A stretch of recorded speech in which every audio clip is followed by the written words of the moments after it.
Karibu katika Jifunze na Lisale. Katika siku ya leo tutajifunza jinsi ya kuconnect LCD ambayo inatumia I2C.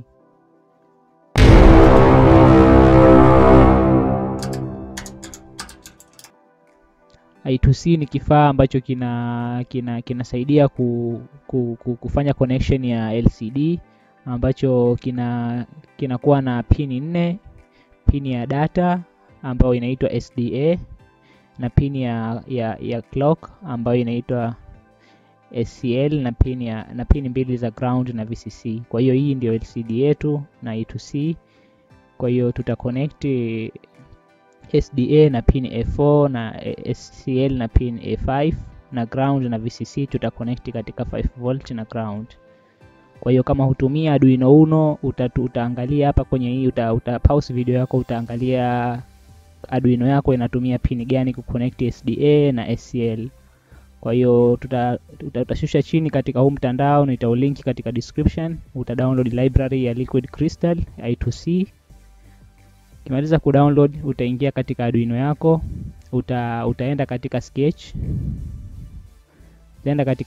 Utaenda katika include library and add zip library. Utaenda katika download. Ukisha kuingia kwenye download utaiclick library yako ulio download, utaclick open. Chini italeta message kwamba library added to your, imekuwa added. Kwa hiyo utakachokifanya, tutaenda katika file. Tutaingia katika file, tutaenda kwenye examples. Chini kabisa tutaangalia mfano mmoja wa Liquid Crystal I2C ambao umeandikwa Hello World. Kwa ukifungua mfano, kitu cha mwanzo katika hizi kodi unaona kwamba ameinclude library ya Liquid Crystal _I2C.h. Then ametumia Liquid Crystal I2C akadefine address ya I2C ni 0 × 27. Then hapa mbele utabadilisha, utaweka LCD yako. Sisi tunatumia LCD ambayo ni 16, ina mistari miwili na ina character 16 katika kila mstari. Kwa hiyo ni 16/2. Kama unatumia 20/4 utabadilisha. Then kuna hii lcd.init katika function ya setup, ni kwamba una initialize LCD. Then lcd.backlight unaiwasha LCD yako iwe na taa. Then tutaset cursor yetu iwe katika position 0 0 0, maana katika line ya kwanza, katika position ya kwanza.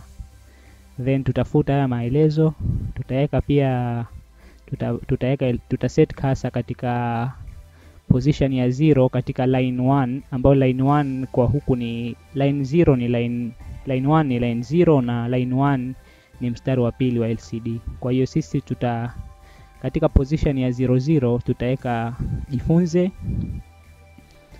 na katika position ya mstari wa pili mwanzo ambayo ni 01 tutaweka na Alisale. Kwa hiyo mstari wa kwanza mwanzo itaanza Jifunze 00 na mstari wa pili mwanzo itaanza na Alisale. Kwa hiyo katika loop kwa sisi hatuna haja ya kuweka chochote. Hii ndio jinsi ya kuprint katika LCD yenye I2C. Kwa hiyo tukifanya compilation hapa itaangalia errors. Kwa ikiwa hakuna errors ita-upload.